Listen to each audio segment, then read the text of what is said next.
Alright, welcome back again. So, I hope you enjoyed the short and sweet game with the bishops. That's a personal favorite of mine. In this video, we're going to take on something a little bit less flashy, a little bit less exciting, but very, very important. So, that topic is the topic of castling.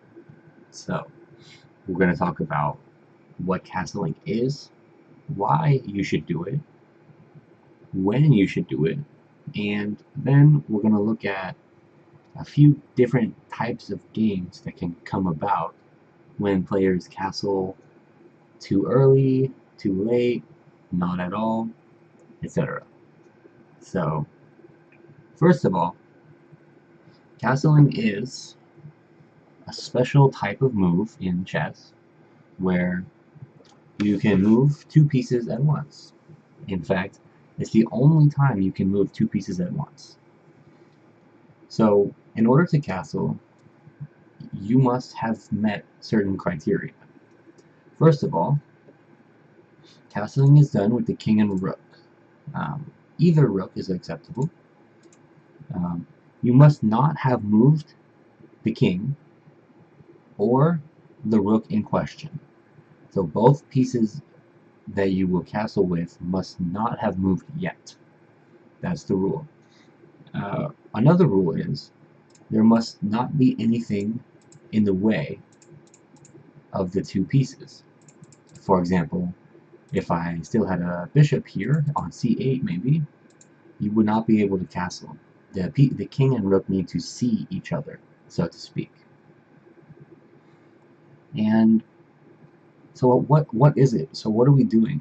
Let's take a look. So the king moves two squares, and the rook hops over it. For example, you can always move one, but the king moves two, and the computer automatically knows what you're doing, and it will put the rook on the other side. Black can do the same, of course. So this is how we do it. The king moves two, and the rook moves across the king. The reason I don't say the rook moves two is because if you castle the other way, castle queenside, the rook actually moves 1, 2, 3 spaces. And of course here, black can do the same. So there are a couple of exceptions to be aware of. So for example, if we look at, if we look at this board, things are a bit different. First thing you may notice is that black cannot castle at all. And we know this because the rooks are off of their starting squares. Remember, one of the criteria is that the rook and king must not have moved. So there are some exceptions. You might think, why can't I castle in certain positions? Well, first of all, you cannot castle into check. That should be obvious. You can never move into check. So here I've got the rook looking down along the g-file, so I can't do that. That seems fairly obvious. But let's just make a whatever move. Here, we'll put the rook on the f-file instead. So if I castle, I won't be in check. However, you're also not allowed to castle through check. So what this means is the rook looks down as sort of a laser beam, and you can't step in the laser beam. I like to imagine like a medieval war, some kind of battlefield, and there's this cannon aiming down, and the king would like to run back to his house, but in order to run back, he has to cross the cannon. And if the cannon sees him for even just a moment, that's long enough. So you cannot castle through check or into check. Another rule about castling. Here, let's have, I don't know, let's just make a few moves to show the point.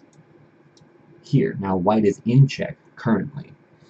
Now white would love to castle, you know, over here maybe, but you cannot castle out of check either.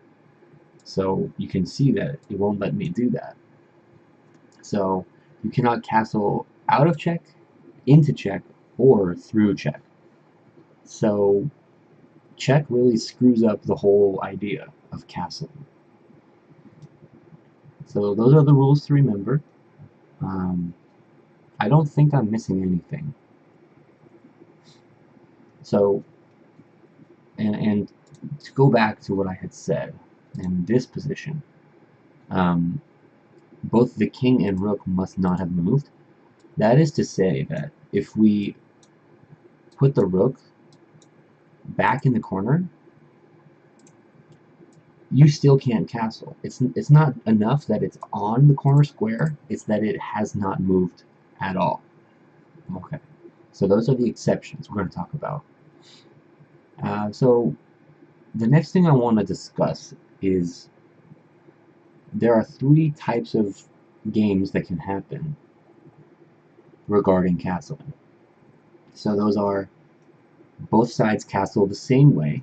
For example, both sides castle kingside. Like so, there are games where players castle on opposite sides.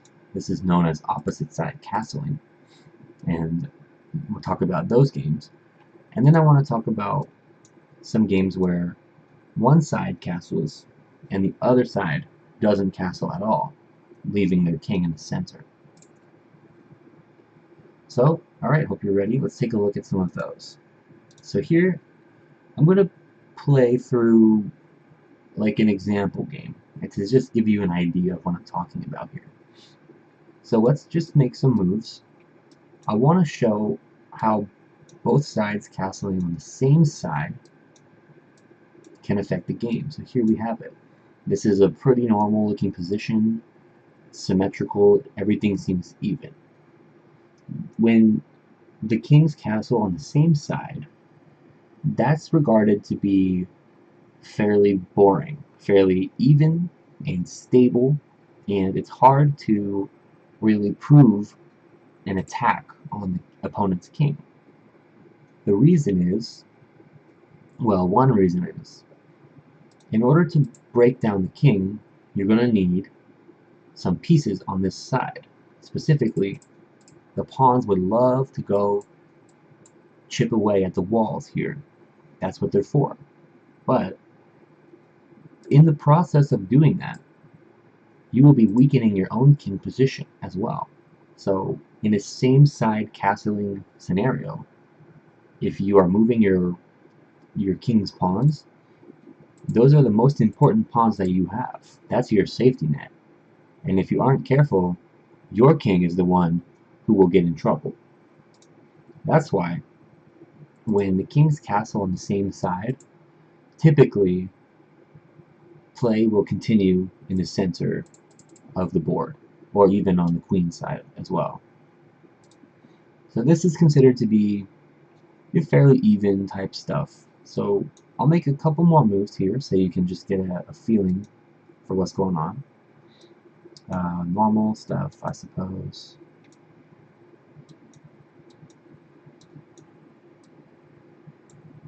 Alright, and I don't know, I don't want to take this too in-depth with these specific moves. The specifics are not important, but you'll see that play is really continuing over here on the queen side and in the center. If, for example, black got really feisty and started trying to do a lot of stuff over here on their king side, maybe start throwing pawns at me like this, I am not, the white side is not going to be in any serious danger here of getting checkmated or anything. And often you might even see a piece sacrifice to further break open the king side. So what's happened here is, by trying to attack too early in a same side castling situation, black has lost their king's defenders, and it will now be very easy for white to shift the pieces over here and then be able to attack further. And again, these are just typical scenarios that you might see. So maybe black will make a capture, bring out a piece, and then maybe a position like this one, and black is faced with kind of an awkward situation. This pin is really serious, the knight is really close, and it won't be long off until the queen is able to do some stuff here. And this type of sacrifice is fairly common for when your opponent moves their king's pawns. It's so easy to break through in those positions. So maybe we'll take this a little bit further to show what I'm talking about. And here, and already white has a terrible, terrible threat. So if black doesn't see it, check, and thanks very much, checkmate. So that this is one thing that can occur if same side castling gets carried away.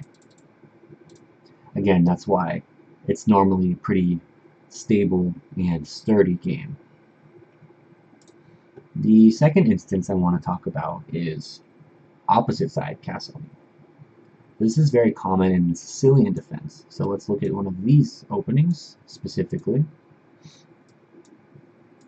Here we have a Sicilian defense with the point being that black has given up their side pawn for white's center pawn.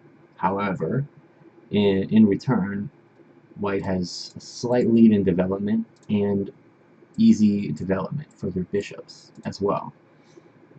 So we might see moves like, so with g6, black is admitting that they're castling this way. Basically, you will never play g6 unless you're going to play bishop g7. And once you have created that setup, it doesn't make sense not to castle that way. So we could see some more moves continuing. Yeah, we could go here and castle. Usually the queen steps to d2 in the Sicilian and castle. So here, so let's take just a moment here. So we're going to pause and look at this position. What can you identify in this position? White has a slight lead in development, not a huge one, but their rooks are connected already, and all of their minor pieces are developed. Whereas black's light square bishop is yet to develop, and the queen is kind of just sitting there. So, but it's not like a lot worse for black. It's just a slight lead for white. Another thing to notice is that once you castle, you don't care really about the pawns on the other side of your field. Like these pawns here, they don't have a job to do anymore. So typically in opposite side castling games, we see pawn storms. And what pawn storms means is exactly what it sounds like. Both sides will throw their pawns up at the opponent's king side because they have nothing to lose, right? I have nothing to protect down here. So because I don't have anyone to safeguard, I can start throwing those pawns up as levers to break open my opponent's king. So we see pawn storms normally. Let's look at a few more moves here so I can show you what I mean. g4, very common in Sicilian. Hold on though, this bishop's attacked, so we just tuck it back. And maybe we have the queen activating over there. That looks like a good move. h4, so we're really coming to get them. Rook from f to b8, and rook from d to g1. So you can really get a sense for what's happening here, right? White wants to just crack open this side of the board. The sooner that white can destroy black's king position, is the more likely white will win this game. Likewise, black is trying to crack open the white king and destroy the white king position. And in these games, whichever side breaks through first usually is going to win. In my experience, if black gets scared and starts making defending moves like h6 for example, black has already lost because it's still going to get broken open. Make no mistake about that. And by wasting time defending, black's not attacking. Thereby, black is just submitting to white's pressure. So normally in these positions, it's a very tumultuous, very double-edged game. And someone is going to win or lose. It's not going to be a draw. Almost never. So here, this position, by the way, is the Yugoslav attack, when white sets up the queen and bishop with the purpose of, here, let's just make a move, with the purpose of trading off black's strong defender of their king. So, for example, this position, this queen is pretty scary, and after h5, black has a lot of questions to answer. So, maybe stuff like this, and in this position we can ignore the knight completely because this is too much. Black's not going to survive this. Even if this check is played, we could just move the king, just chill out, and this is broken apart, and white looks pretty safe actually. So this is just one thing that can happen in this specific instance of opposite side castling. Alright, so it doesn't have to be that opening, but anytime that it's opposite sides, it's going to be double-edged. Here's a game. Let's look at let's maybe look at, this is the Scandinavian defense, where black aims to castle queenside fairly early because the queen's already moved and the d-file's already open. So when black does castle, the black rook will occupy the d8 square and be able to see the world. So okay, let's just make some more moves. White castles, black castles. So this is a pretty common starting position for the Scandinavian defense. So what's going to happen here? If you remember, we're going to see a pawn storm. It's going to get crazy. I've seen games where white sacrifices this pawn, just completely throw it to the wind, in order to, you know, break open files. Basically, it's all about how fast can you attack the opponent's king in this situation. Remember, I've got nothing to lose over here. I'm going to use all these pawns. I want to do anything I can to break open this king. And maybe the queen will run away.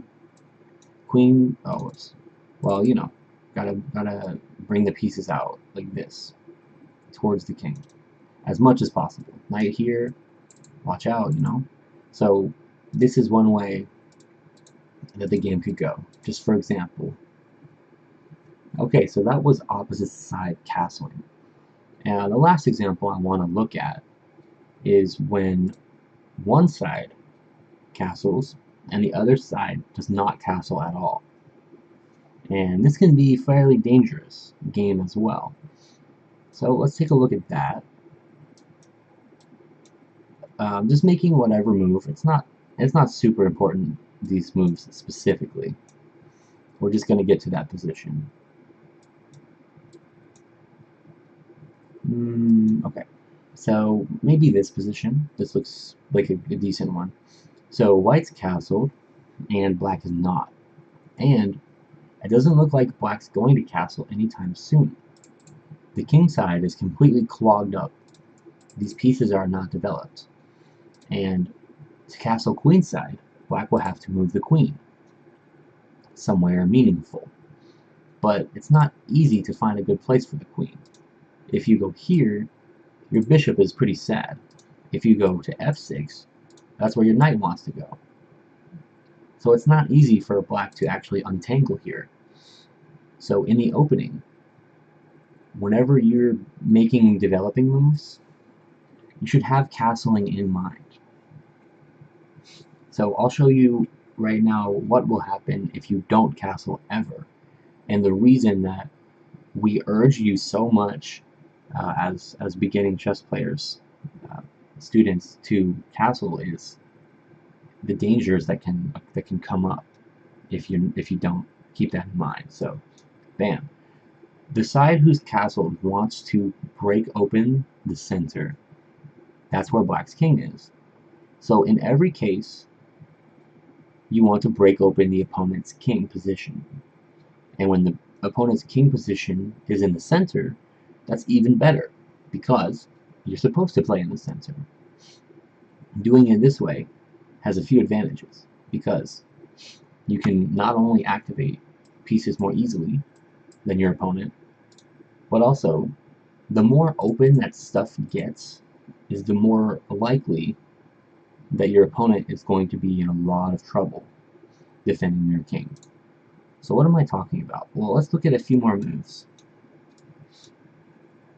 Okay, here we have some normal moves, and you get this sense that something bad is happening already. Black has no control over the center whatsoever, and it's not looking great. So let's look at a few more moves. So here, this is a good move, knight f6. Black seeks to kind of weasel their bishop out this way and castle behind that. That would be good. White's objective is to not give black time to do that. So white has a lot of pressure to hurry up and break things open. If white just makes whatever move, knight develop, whatever, black is fine here. In fact, there's nothing going on here at all. So the pressure is on the castled side to prove an advantage against the uncastled king. That's why we might see a move like this one. e5, so let's go. Breaking it open. This comes with an attack on the knight. I don't see a terrific spot for the knight to go. Not really. So I guess we take that, right? But in this position, we can even do a cute little move like this one, rook e1. Keep in mind, this pawn is pinned, so our queen is not attacked. And we want to get as many pieces as possible into this attack. If a move like queen e7, rook takes, is pretty serious, black's in a ton of trouble here. So it's pretty hard to suggest a move. Bishop here, maybe aiming to castle, but it's so awkward still. There are questions to answer. There are problems here. You might even sacrifice to keep this king right in the middle where it is. One way that this can even... So, okay, we'll block the check. You might think that black is totally fine here. Everything's comfy cozy. But the king position is just really in question right now. It's a very suspicious, questionable position to be in. And, you know, the moves aren't the most important thing specifically. Normally, we want to develop our pieces a little more first. So maybe here and here, stuff like this. But the idea is, if you break this open, so I'll show you an extreme example. Black is going to really do nothing. Really do nothing. So now, if you can achieve a position like this, I mean, it's all over. There's no way black will survive this pressure. So now when you open the position, this is more dramatic because you can see the severity of the position. Maybe we'll take here, and that's check.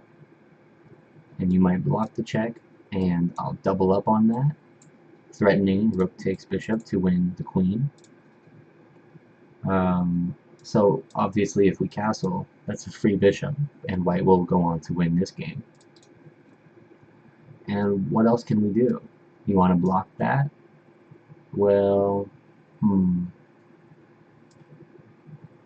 don't want to trade queens really, if you don't have to. So yeah, let's just continue the pressure on this file. It's still hard to castle because this is really a lot of stuff going on here, and this is a terrible situation for black. If you want to see games that one side castled and one side did not castle, I recommend the games of Tal or Paul Morphy.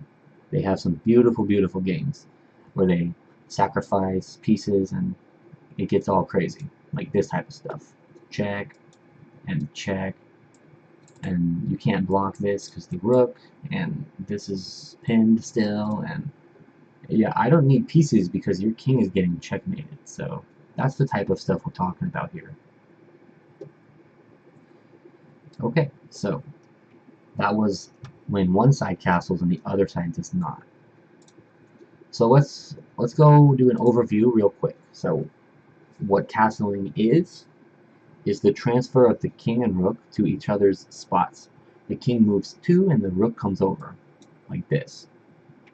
Some exceptions: if either of the pieces has moved at all, you cannot castle. You have forfeited the right to castle. You cannot castle out of check. You cannot castle into check, or even through a check. Don't forget about those laser beams. So if there were a knight here, for example, on the e3 square, white would be unable to castle either way because of the influence of the knight. The purpose of castling. Well, we saw what happens when one side doesn't castle. You castle to get your king safe and activate that rook as well. The rook wants to be in the middle where it can control a lot of stuff. So you're doing two things at once. When sides castle the same way, it's pretty dull. Usually it's just chess. You just make moves and try to find some advantage. When sides castle opposite ways, that's fireworks. You know, pawn storms, people start going crazy, attacking, and you might even see a sacrifice to break open the position of the opponent's king. When one side castles and the other side has not yet castled, that is a very imbalanced formula. The castled side feels the pressure to attack and break open the center, and the uncastled side feels the pressure to hurry up and castle, get out of there, because if you don't, you might never do it. You might end up with a king in the middle that got checkmated. If you want to see another example of king in the middle getting checkmated, take a look at the 2 bishops video that I released earlier today. I think that's a very funny example of this. So alright, that's castling. It's important. You should try to castle every game until you get fairly good, and I mean better than me even. Rule of thumb is always castle. Always, always, always castle. Until you have a very good understanding of why we castle and when not to castle. Like, okay, if we have this position, whoops. Okay, yeah, if you can take a queen, okay, don't castle, right? If there's an obvious reason not to castle, then don't castle. But castling should be considered one of the most important developing moves that you make. So here, if you're playing white and you don't know what to do, don't think twice. You need to castle. It's so important. If you do like normal stuff, oh, it's blacksmith. If you just do normal stuff, whatever, and you aren't castling, like, bad things can happen to you before you know it, and you never know what's going to happen here. And you would rather have a safe king and be confident in your safety of your king before anything else happens. If you're not comfortable in your king position, then you can't confidently attack your opponent yet either. You know, you can't go on a journey to attack when there's a fire in your own house, you know. So that's what we're talking about. So you got a castle. Anyways, I hope that I covered everything in this video. I hope it wasn't too confusing with the 3 different types of games that we have. And yeah, I think this is a topic that is not really talked about enough, especially to beginner players. People just tell them, oh yeah, just castle every game. And they don't really understand what they're doing. They don't know why they're castling.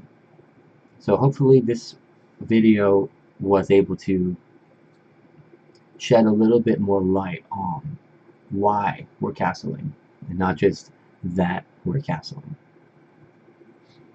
Okay, well that's it for now, so I hope you learned something, and I'll see you in the next video. Thanks.